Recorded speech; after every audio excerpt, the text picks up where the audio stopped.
Welcome back, dear students. Now, after finishing the electromagnetic waves, now I am coming to the next chapter within the same module, and this is your optical fiber.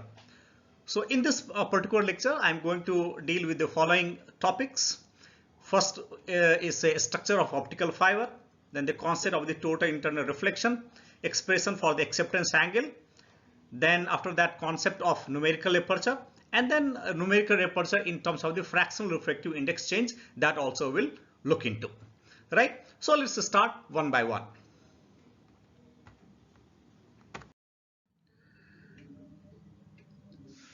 Now dear students, first let us see the total internal reflection, right? So first let us see this diagram. In this diagram, the light is traveling from denser medium to rarer medium. So this is the here we have taken, let us suppose this is your mu1. So this is your denser medium, and again here I have taken another medium. This is your rarer medium. So mu1 to mu2. So as you can see, if this is your angle at which the light has been launched with the normal, and this is the angle at which it has got refracted. So what I am finding, that refracted angle is coming out to be greater than your incident angle. Now slowly we are increasing. Then what we find, we are coming at one particular angle here. This is the angle, right? And then we find that this in the refracted part, it is becoming normal. That is, it is refracted at the angle of 90 degree. This minimum angle at which the refracted angle is coming out to be 90 degree, that angle we will call as the critical angle. Any angle greater than the critical angle will give you the total internal reflection, that is, light is going to be reflected back into the same medium. So that is the brief about the total internal reflection. All of you are well aware of all these things from your knowledge of 10+2 level physics. So let us see quickly about this.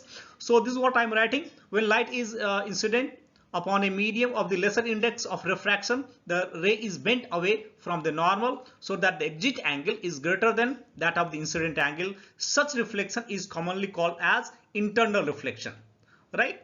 So what I am saying, let us suppose you have taken a torch light, and you are glowing the torch light inside the water.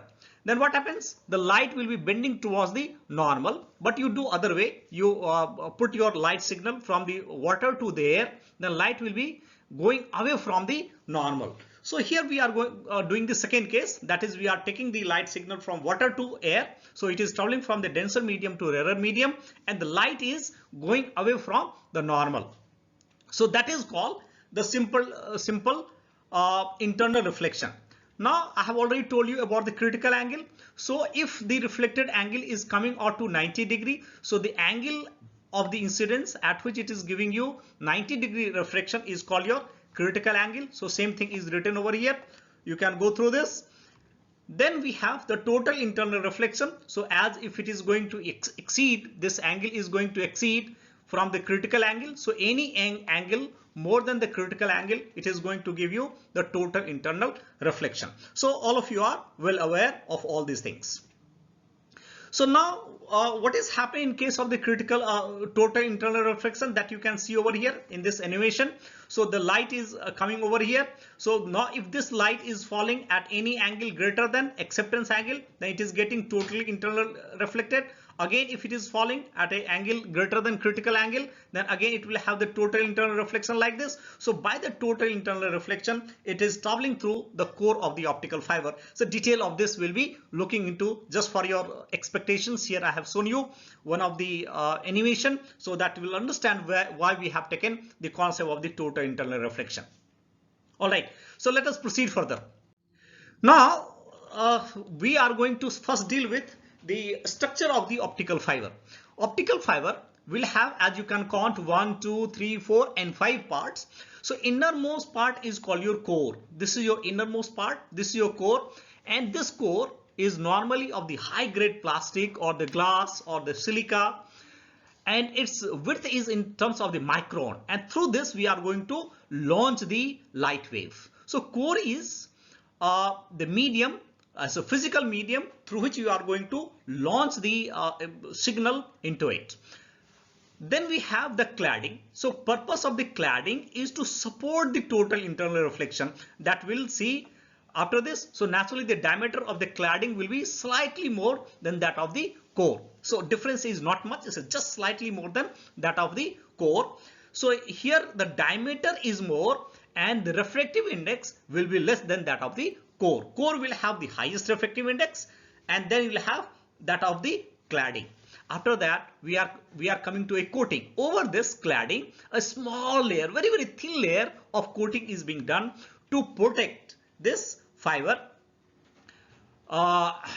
You can see what is happening is that optical fiber, whenever it is being laid down, it is not one optical fiber that is there. You will have the bunch of the optical fiber in a bundle. So this type of the bundle will be there, and in this bundle we will have the many number of the optical fiber.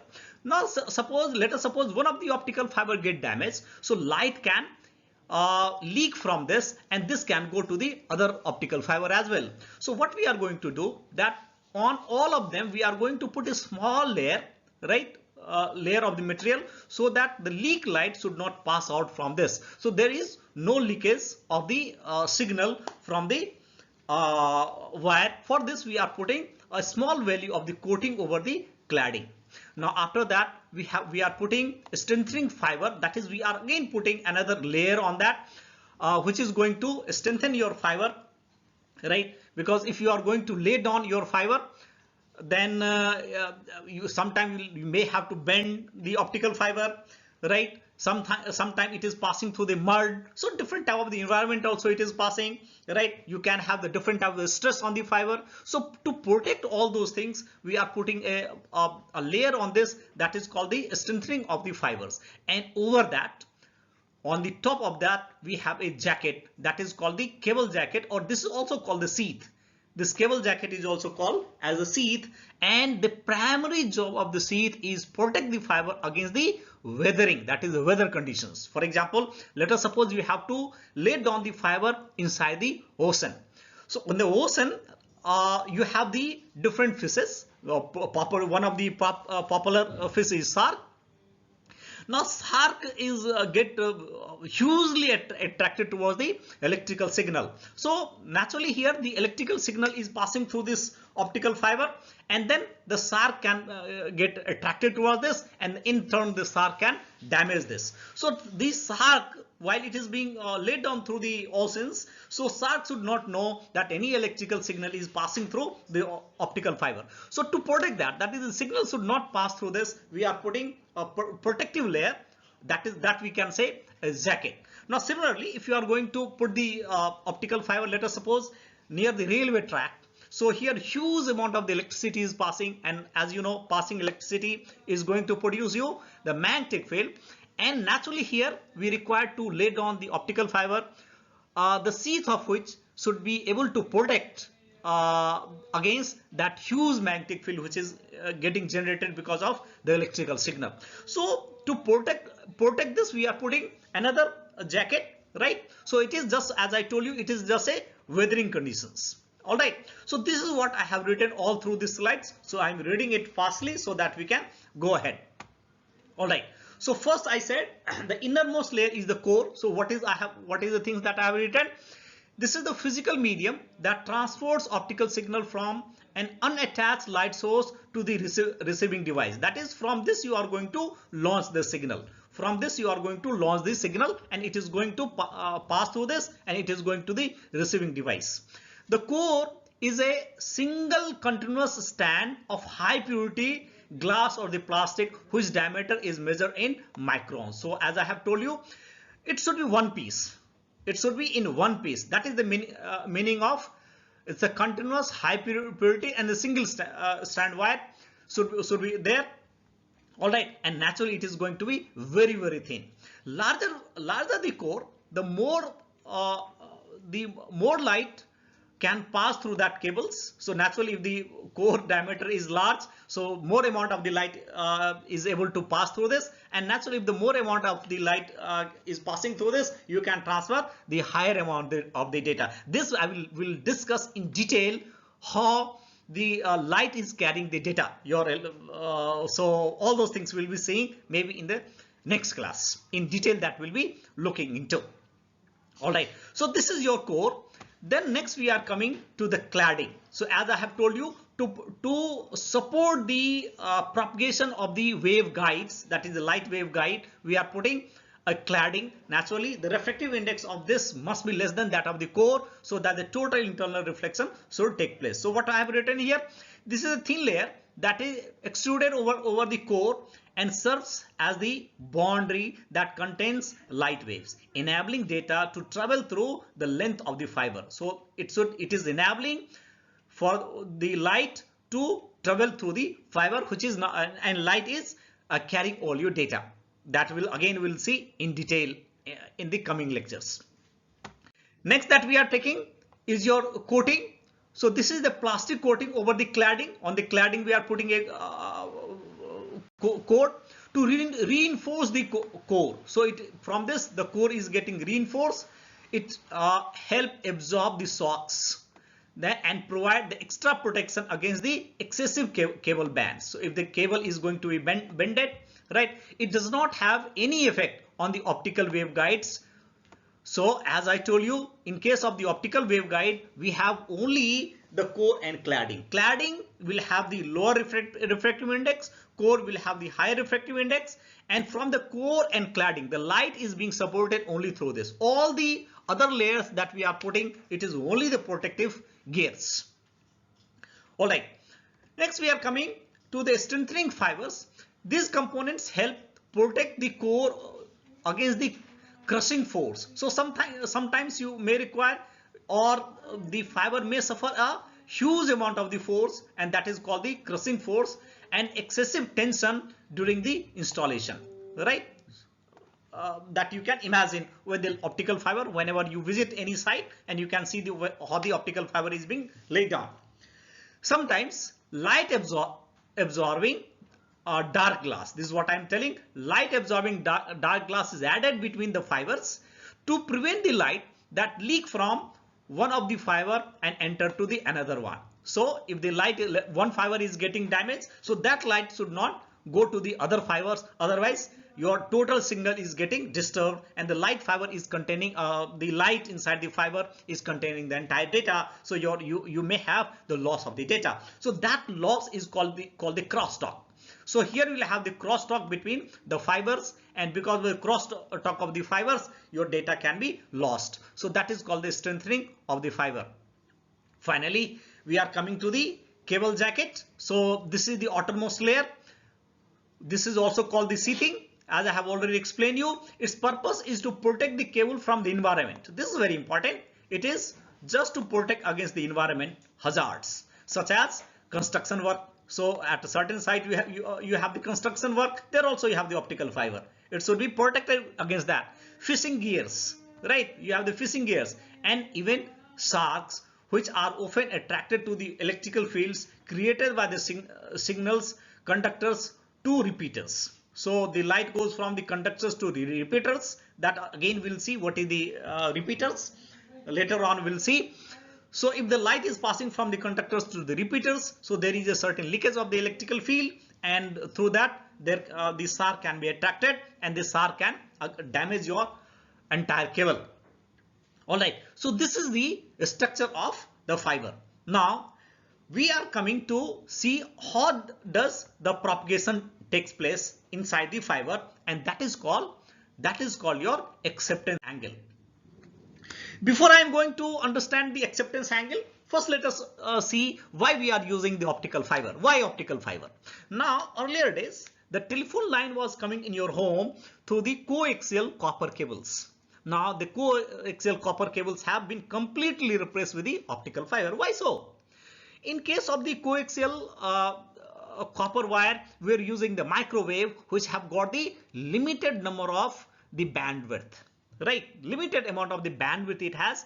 So you may have seen that for one telephone line you require the two cables. One is for the incoming, another is for your outgoing in case of your coaxial copper cable. But in case of the optical fiber, from one of the cables you can have the huge number of the telephone lines. Why so? What is happening? Why we are putting that?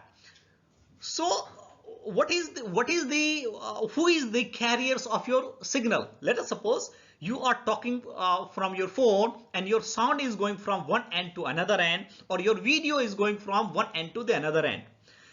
Now, in case of the coaxial cable that I was discussing, the carrier was your microwave. What was the carrier? The carrier was the microwave. So on the microwave, the electrical signal has been fed. That is, whatever, let us suppose I am speaking, my sound or my video is being converted into the electrical signal, and that was being fed on the coaxial copper wire, and that wave was carrying my video or the sound from one end to the another end.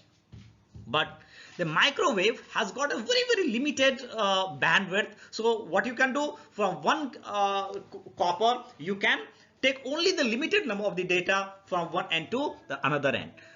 The biggest disadvantage overall is, in case of the copper cable, you have the huge loss of the data. You have huge loss of the data while it is passing through this, right? That is, its intensity is going to be decreased drastically. So you cannot use that copper wire to do the very long distance communication. Now you come to the optical fiber. In case of the optical fiber, the carrier is your light wave. Light wave become the carrier. So on the light wave, you are feeding the data, and light wave will carry the electrical signal from one end to the another end. Light wave has the much more bandwidth compared to your microwave, and therefore it can carry the huge amount of the data. Overall, its loss, while the light is passing through the optical fiber, its loss is minimal. If you compare from the copper wire, it's a very minimal. So therefore, now you have understood why we require the optical fiber for the communications.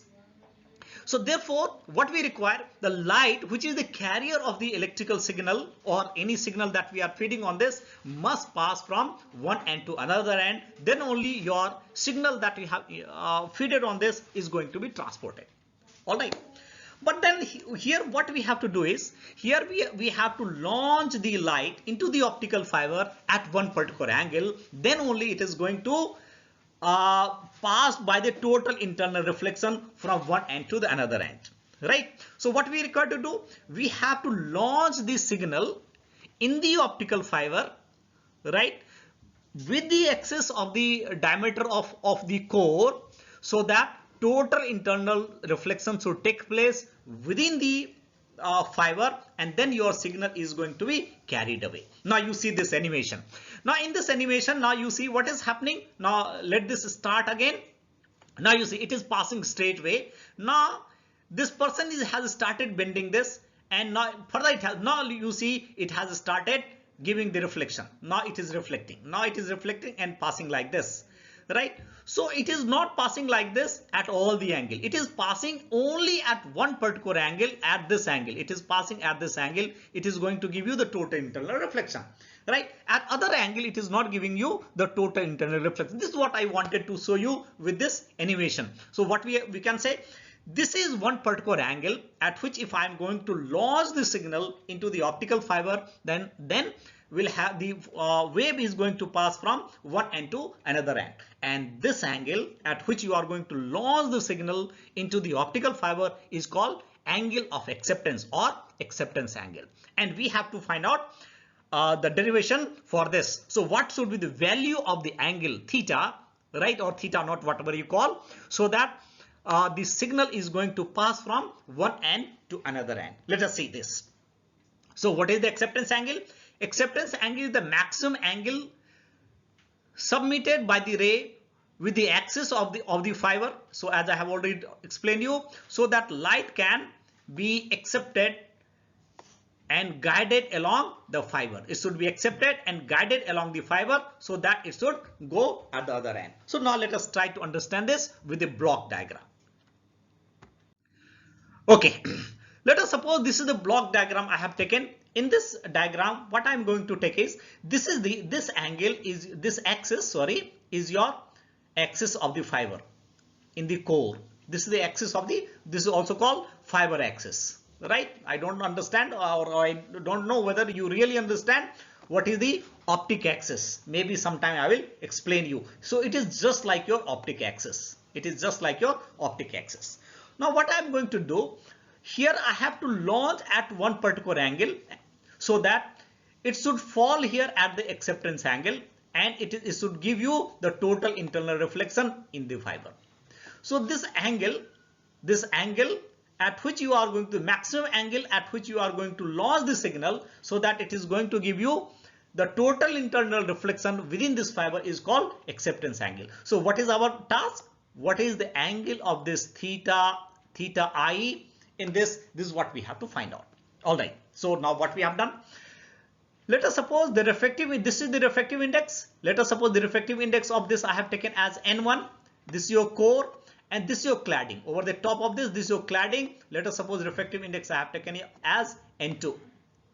Naturally, here N1 is greater than N2. This is your N1 and N1 is greater than N2. So now what is happening? Now you look at it over here.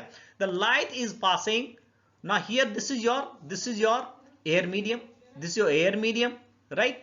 Here no total internal reflection is going to take place. Here this is your air medium, or it may be any medium. So we are calling this your launching medium. Sometimes it may be the water also, launching medium.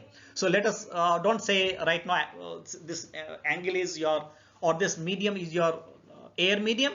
This is your launching medium. So from this I have launched the signal, right? And it has got refracted inside the fiber. Let us suppose this angle is your theta I, launching angle I am calling right now, theta I, and it has got refracted, and this refractive angle is your theta R inside the fiber. Now it is coming on the core cladding interface. So this is your core cladding interface here. This is your core cladding interface, right? Now here this is your core, this is your core, so refractive index of this is more, and this is your cladding, so refractive index of this is less. So this light is passing from denser medium to rarer medium. Now here if it is falling at the critical angle or more than the critical angle, then you will have the total internal reflection. Here this will be the total internal reflection, right? We have done this calculation for the critical angle here. So let us suppose here this is falling at a angle theta R, and this theta R may be your critical angle, right? After this it is coming in the other medium, and other medium it is refracted at the angle of 90 degree, because if this is your critical angle, it must be at the 90 degree. So this is what I am going to do this. Now what I am going to do over here, we have got one face. This is your the face A, this is your one face, and this is your another face. This face I am calling as, this face is your B. So here we have taken the two face. Now first I am going to apply the Snell's law at the face A, and again I am going to apply the Snell's law at the face B, and then I am going to use the property of the triangle A. This is your A, B and D. This triangle property I am going to use, and I am going to calculate the value of this theta I. That is our purpose. The moment I am going to calculate the value of the theta I, we have got the acceptance angle. All right. So this is what we are going to look into this. So let me delete all these things that I have right now I have written. Otherwise you will not understand it while I am again explaining you. All right. So now this is what I have written, whatever I have told you. So here the refractive index of the medium through which we are launching the signal has been taken as your N0. This is your N0. This is the launching medium. This medium may be air or it may be another medium. So if it is the air medium, we can take as N is equal to 1. This is your the refractive index of the core. This is the refractive index of the cladding, right? So this is what I have written about the fiber. Now this is your incident light OA. This is what I have called OA is your incident light, and here the refraction is taking place. Theta I and theta R be the angle of the incidence. So here at this face, this is your here this will become your refractive angle. This is your reflected angle. So this is what I have taken as the face B, and now I am going to apply the Kirchhoff's law both at the face A and at the face B, at the both the place, I am going to apply the Kirchhoff's law. So let us see now carefully. So if the light is passing from the medium, here I am calling this medium has the refractive index n0. So n0 sine theta I, this angle your theta I, n0 sine theta I is equal to n1. This medium is have the refractive index n1, sine theta r, this your angle r. So from here, let's calculate what is the value of sine theta I, right? So what is the value of the sine theta I? This is the value of the sine theta I, that is this is your equal to n1 upon n0 upon sine theta r, right? So sine theta, this is the value that I have to calculate. Finally, this is the value that I have to calculate, theta I, right? So theta I will nothing, it will be your sine inverse n1 upon n2 into sine theta r. So if I'm going to calculate the value of the sine theta r, my acceptance angle will come. So this is my purpose of this slide. Let's proceed further. So now we have already applied the Snell's law at the face A, and we have calculated the sine theta I. Now let's apply the Snell's law again at the face B, and again let's find out. So what we can say here, if this angle is going to be phi, this angle we have taken as phi is coming to be 90 degree, right? Critical angle. If this is going to be critical angle, then this angle is going to be 90 degree. So this is what I have written. If phi equal to phi c, that is equal to critical angle, then this refractive angle is going to be 90 degree. All right. So this is what I am going to apply. So let's apply the Snell's law. Now here what I am saying, it is passing from the medium n1, which is your higher refractive index, to the medium n2. At the face B, it is passing from n1 to n2. So what I have applied, n1 sine phi c, because this angle is your phi c, n1 sine phi c is equal to n2 sine 90 degree, because this angle is your 90 degree. So I have applied the Snell's law at the face B. So naturally here, from here, let's calculate what is the value of sine phi c. So I have calculated this value of the sine phi c. This is coming out, nothing is your n2 upon n1. So sine phi c I have calculated, right? My aim is to find out what is the value of sine theta r, right? And that value I have to finally substitute it there. Then I will be getting the value of theta I. All right. So now let us use the triangle ABD, and let us see what we can get from there. So naturally the sum of the three angles of a triangle will be equal to 180 degree. This angle is your 90 degree because this is your normal. So naturally this angle theta r, will equal to how much? 90 degree minus phi c. This angle is your phi c, this angle is your theta r, this angle is your theta r. So what we can say, sine theta r is equal to sine 90 degree minus theta phi c. Theta r equal to 90 degree minus phi c. Take cos on both the side. Sine on both the side. So sine theta r is equal to sine 90 degree minus phi c. Sine 90 degree minus theta is equal to cos theta. So you can substitute, this value is coming to be equal to cos theta. So sine theta r equal to cos phi c. Let's substitute the value of the here sine theta r in the equation 1. So what is the value you are getting? So what you can say, sine theta is equal to n1 upon n2 into cos phi c, right? Now let us calculate what is the value of cos phi c in terms of the refractive index. Substitute that value of the cos phi c in terms of the refractive index. You are going to, you will have your angle of acceptance. That's all. So now what is our aim? We have to find out what is the value of cos phi c, right? Sine phi c and all other sine phi c value I have here in the equation 2. So if I have the equation of the sine phi c in equation number 2, naturally what I can calculate? Cos phi c, right? So this is what I am going to do in the next one. So I have used those two equations. So this is your sine phi c is equal to n2 by n1. You have already calculated. So what will be the value of cos phi c? 1 minus sine square theta. Cos theta is equal to under root 1 minus sine square theta. This is what I have used, right? So 1 minus sine square phi c, and sine phi c you have already calculated here. So you substitute the value here, right? So this is what value I have substituted over here. So what is this value? This value is n2 square upon n1 square, and I have just rearranged. Then what I am getting? under root n1 square minus n2 square upon n1. What is n1? Refractive index of the core. And what is n2? Refractive index of the cladding. Now you substitute the value of the cos phi c in your previous equation, and then you have got your angle of acceptance. So just you have to substitute the value. So sin theta I is equal to n1 upon n0 cos phi c. You have already seen your equation number 4 there. So I'm just going to substitute the value over there. So if I'm going to substitute this value of the cos phi c, so cos phi c I have got, this is the value of the cos phi c that I have got over here. I have just substituted that value. So here I have n1 upon n0.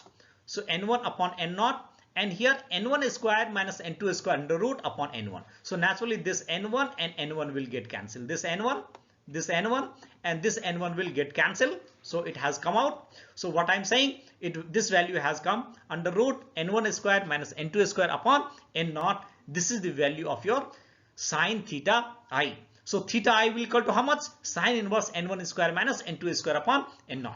All right.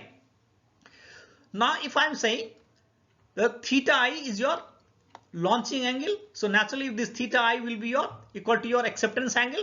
So if the theta is being represented by theta naught, theta I am representing by the theta naught. So what I can say, this value of the theta naught, that is sin theta naught, is equal to under root n1 square minus n2 square upon n0, where n0 is the refractive index of the launching medium, n1 is the refractive index of the core, and n2 is the refractive index of the cladding. And I had told you earlier, if the launching medium is your air, then n0 is equal to your 1, right? So this is what I have taken in this. That is your theta is equal to sin inverse n1 square minus n2 square. This is called your acceptance angle, right? Where here I have taken this value has come out equal to, for air, n0 is equal to 1. So theta is equal to sin inverse n1 square minus n2 square is called angle of acceptance or acceptance angle. Now let us move further. Right, now we are coming to the numerical aperture. So numerical aperture is nothing, it's a sign of the angle of the acceptance is called numerical aperture. Sign of angle of acceptance is called numerical aperture. So just I have substituted the value of your theta naught over here, right? And so we have taken the sign of that. So sin inverse sine, so both the sign has gone. So this is your numerical apertures. So sign of angle of acceptance is called numerical aperture. So this is your mathematical definition of numerical aperture. What does the numerical aperture gives? It gives you the light gathering capacity of this signal within the fiber. So numerical aperture give you the light gathering capacity. All right, this is your numerical aperture. This numerical aperture can also be taken in terms of the refractive index change. So let us try to understand what is the refractive index change, or fractional refractive index. That is also called the fractional refractive index change, or only the refractive index change. So you can say in any way. Fractional refractive index change is, let us suppose we have said the refractive index of the core is n1 and refractive index of the cladding is your n2. So if we are taking the difference of the refractive index of the core and cladding and you divide it by the refractive index of the core, then that is called your fractional refractive index change. So again I am repeating, fractional refractive index change is the difference of the refractive index between core and cladding, that is n1 minus n2 upon the total refractive index of core, that is n1. That is called your fractional refractive index change. So let us calculate again the numerical aperture in terms of the fractional refractive index change. So let us see this quickly. All right, now it is a very important property of the fiber, right? Fractional refractive index gives you a very important property of the fiber in terms of the propagation of the light. That is, from here you can find out whether the optical fiber is going to support your signal inside this or not. So this value should not exceed normally to 1. This should not be exceed 1. It should always be, fractional refractive index should always be less than 1. Typically this value is 0.01. The fractional refractive index typically is in the order of 0.01. Alright, so this is the property. This is why the fractional refractive index become very important. So before we are going to use the optical fiber, we always calculate the fractional refractive index change and we see whether it is coming within this range or not. If it is coming, well and good. Otherwise, that optical fiber will be neglected. It will not be used in the practical purpose. So let's quickly calculate the fractional refractive index change. So refractive index, we have all numerical aperture we have already calculated. It is under root n1 square minus n2 square. Under root, this is your nothing, this is your under root, full under root, n1 square minus n2 square. So this is your a square minus b square. We can write n1 plus n2 minus n1 minus a2, a plus b into a minus b, a square minus b square. Now what I am going to do is, I am going to divide this by n1 and going to multiply with this n1. It will not make any difference. Why I am going to divide this by n1? Because this will give me the fractional refractive index, right, change. That is n1 minus n2 upon n1 will give me the fractional refractive index change. So this is what I have done in this slide. So fractional refractive index, this is what I have done here. I have divided by n1 and then again I have multiplied this by n1. So then what has happened? This n1 and n1 will get multiplied. Now here n1 and n2, if we are saying the refractive index of the core and cladding are very close, then we can say n1 plus n2 is equal to nearly 2n1, right? Nearly 2n1. So this n1 plus n2 we are writing 2n1 and this is another n1, so with which it will get multiplied. So this will become 2n1 into n1 minus n2. So this will be your fractional refractive index in terms of the fractional refractive index change. All right. So therefore what we can say, this is nothing, this is equal to your 2n1 square into n1 minus n2 upon n1 by doing all those operations that we have taken there. This is under root, this is under root. So 2 n1 square into n1 minus n2 upon n1. So what I have explained you in the above step. So now what we have taken is, this is your under root 2 n1 square into delta, where delta is your fractional refractive index change. That is n1 minus n2 upon n1. This is your fractional refractive index change and this I have called as delta, right? So now final step what I can write. Alright, so this is what I have explained you here. So numerical aperture, this is nothing, this is your numerical aperture. So numerical aperture can be given as n1 because here you have n1 square, so it has come outside the square root, right? So this will become your n1 into 2 under root 2 into fractional refractive index. So this should also be remembered. So we have the two formula for the refractive index, right? Numerical aperture. One formula is your under root n1 square minus n2 square, and the formula is your n1 into under root 2 into fractional refractive index change. So both the formula can be used for the numerical problems. So that when we'll start the numerical problem, I will show you in much detail over there. All right, in this way I have finished here today the acceptance angle and the numerical aperture. In the next class again I will be taking up the different types of the fiber which is going to be used for the communication purpose. Thank you very much.